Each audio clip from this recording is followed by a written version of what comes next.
Hello everyone, welcome to the selection classes. तो दोस्तों, आज से करीब 15 दिन बाद जो CGL 2021 के पेपर्स शुरू हो रहे हैं और शिफ्ट में करीब 10 दिन पेपर चलेंगे। तो आइए जानते हैं कि कैसे आप अपने बचे हुए समय को यूटिलाइज कर सकते हैं to improve your marks, to enhance your marks, जिससे आपके आने वाले एग्जाम में आपके अच्छे नंबर आए और आप एक अच्छी जॉब ले पाए। तो सबसे पहले दोस्तों, आई होप कि आपने जो प्रिपरेशन है आपके एग्जाम्स के अकॉर्डिंग अपने हिसाब से कर ली होगी और ऑलमोस्ट अब जो टाइम है वो रिवीजन का टाइम है।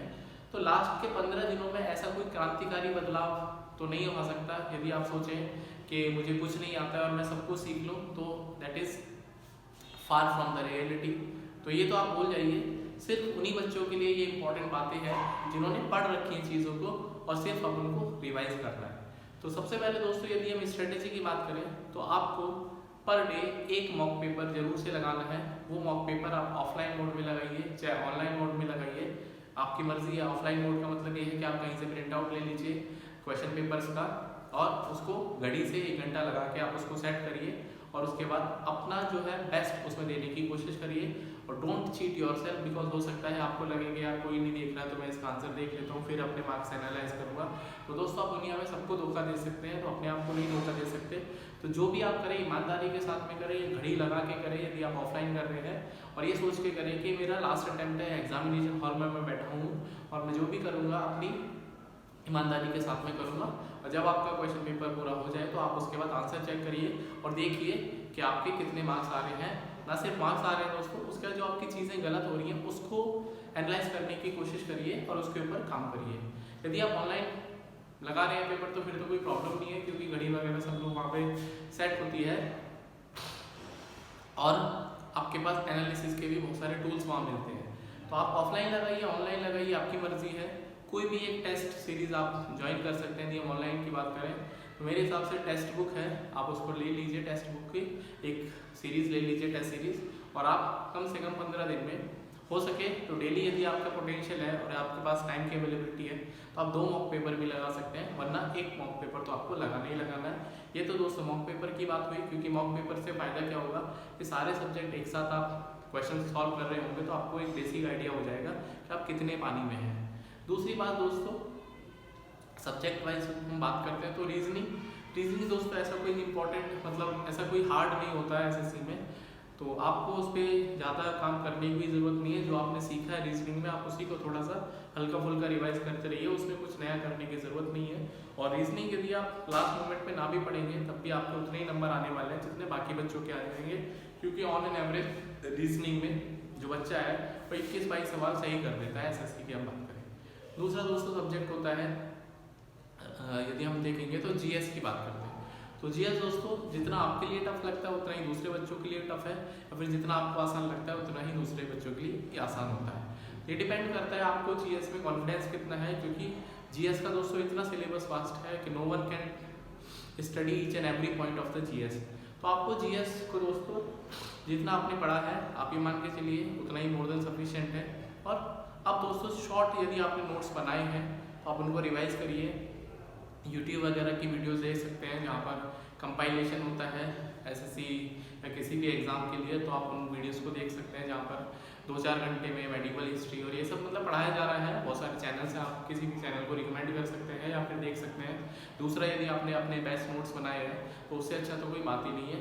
तो GS और दूसरा दोस्तों करंट अफेयर्स को कम से कम आपको भाई अप्रैल में एग्ज़ाम है तो 3 महीने और 3 महीने करीब आपको अगस्त सितंबर तक के करंट अफेयर 2021 से और अब तक के पढ़े होने चाहिए और आपको उनको रिवाइज करना है। ठीक है, तो आप जहाँ से भी रिवाइज करना चाहते हैं please revise the current affairs, क्योंकि बहुत इंपॉर्टेंट है। और पिछले 2-3 सालों में SSC में करंट अफेयर्स का वेटेज अच्छा खासा है। करीब देखा जाए तो कभी 8 से 10 सवाल भी आ जाते हैं, वरना नॉर्मली 4 से 5 सवाल करंट अफेयर के आपको देखने को मिलेंगे।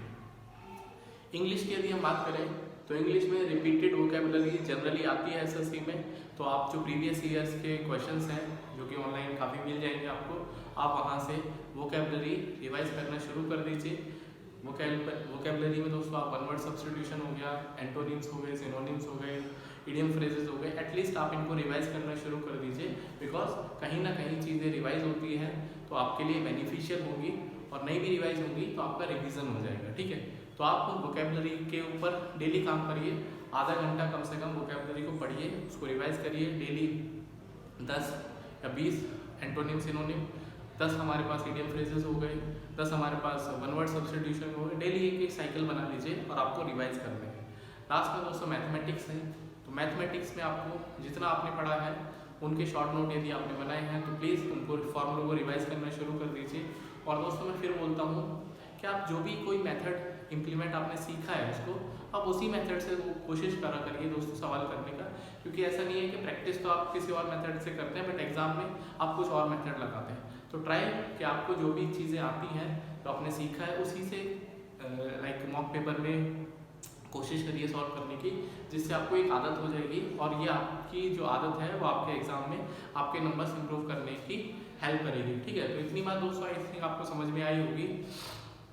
और दोस्तों जो जनरली बातें होती हैं कि आप लास्ट के 15 दिनों में ऐसा क्या कर सकते हैं, एक तो स्ट्रेस कम लीजिए, और स्ट्रेस यदि आप कम लेंगे तो आपका दिमाग भी अच्छा काम करेगा, और थोड़ी सी मेडिटेशन वगैरह करा करिए, उससे आपका जो ब्रेन है वो हेल्दी रहेगा। और यदि आपके पास टाइम की अवेलेबिलिटी है तो प्रैक्टिस दोस्तों ज़्यादा से ज़्यादा करते रहिए, because the more you practice आपके जो कंसेप्ट्स हैं उतने ज़्यादा क्लियर होंगे और आपके क्वेश्चन सही करने की प्रोबेबिलिटी उतनी ही बढ़ जाएगी, ठीक है। जो बच्चे जॉब करते हैं लाइक जो एस्पायरेंट जॉब करते हैं उनके पास टाइम की अवेलेबिलिटी कम रहती है, तो आपको दोस्तों कम से कम अपनी एक मॉक पेपर डेली लगाना है, उसके बाद एनालिसिस करनी है। और यदि दोस्तों आपका कोई क्वेश्चन है, कोई डाउट है तो आप मेरे कमेंट बॉक्स में कमेंट कर सकते हैं। हमेशा दोस्तों मैं कमेंट करने के लिए रेडी होता हूँ, आपकी जो रिप्लाई है तो आप कमेंट करिए कि आप कोई क्वेश्चन है जो कि आप मेरे से शेयर करना चाहते हैं और ये चाहते हैं कि मैं उसको सॉल्व करूँ, तो definitely I will solve it for you. तो आपको कुछ नहीं करना, आपको कमेंट करना है।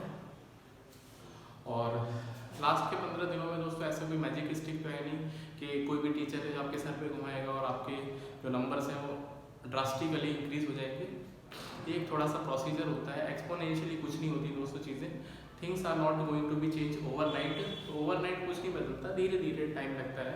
बट यदि आपने अभी तक मेहनत करी है तो आप अपनी मेहनत पर विश्वास करिए, कॉन्फिडेंट रहिए, और देखना आने वाले टाइम में यदि आप कॉन्फिडेंस के साथ में पेपर देंगे तो डेफिनेटली आपके लिए चीज़ें फ्रूटफुल होंगी, और ना सिर्फ फ्रूटफुल होंगी, आपका सिलेक्शन भी हो जाएगा, ठीक है। तो टायर 1 का पेपर दोस्तों जनरली एक डिसाइडिंग फैक्टर उसमें जीएस ही होता है। तो जीएस के लिए मैंने बताया जितना आपको आता है उतना ही सबको आता है। ऑन एन एवरेज बच्चे के 12-15 सवाल हो ही जाते हैं, और तो कोशिश करिए कि 12-15 आपके हो जाए, क्योंकि यदि आपके 12-15 से नीचे रह गए तो फिर आपके मुश्किल हो जाएंगे चांसेस, ठीक है। तो जीएस में भी दोस्तों जो पॉलिटी है उस पर थोड़ा फोकस करिए, और उसके बाद बायो के क्वेश्चंस आप मतलब क्वेश्चंस जो है उसके जो बायो आपने पढ़ी है उसको रिवाइज करते रहिए। और लाइक हिस्ट्री हो गई, ज्योग्राफी हो गई, मतलब इनके जो इंपॉर्टेंट जो क्वेश्चंस हैं, जो मोस्ट रिपीटेड क्वेश्चंस हैं, उनको आप रख सकते हैं, उनको रिवाइज कर सकते हैं। और कोशिश है कि हम लोग मतलब जो रिपीटेड क्वेश्चंस हैं उनकी एक सीरीज़ लेके आएंगे, जिससे कि एग्जाम से पहले आप उन चीज़ों को रिवाइज कर पाएँ। और नहीं भी ला पाते हैं तो आप किसी भी सोर्स से उन चीज़ों को रिवाइज करिए, बिकॉज ये आपके फ्यूचर के लिए है। तो आई होप दोस्तों इतनी बातें आपको समझ में आ गई होंगी, और आपका कोई डाउट है तो आप मुझे कमेंट कर सकते हैं। Please don't forget to subscribe the channel the selection classes for more videos and more fruitful content. Mathematics के लिए मैंने ज्योमेट्री वगैरह का रिवीजन करा, आप उन वीडियो को देख सकते हैं। और जनरली मैं पॉपुलर जो क्वेश्चंस हैं जो कि एसएससी में आ चुके हैं या फिर आ सकते हैं, उनकी वीडियोस का कंपाइलेशन भी आप उनको देख सकते हैं। लास्ट मोमेंट के जो कंसेप्ट्स होते हैं आप उनको रिवाइज करिए, आपको बहुत फायदा होगा। तो bye bye, see you in the next video. Till then अपना ध्यान रखिए, पढ़ते रहिए, and please subscribe the channel the selection classes. Bye.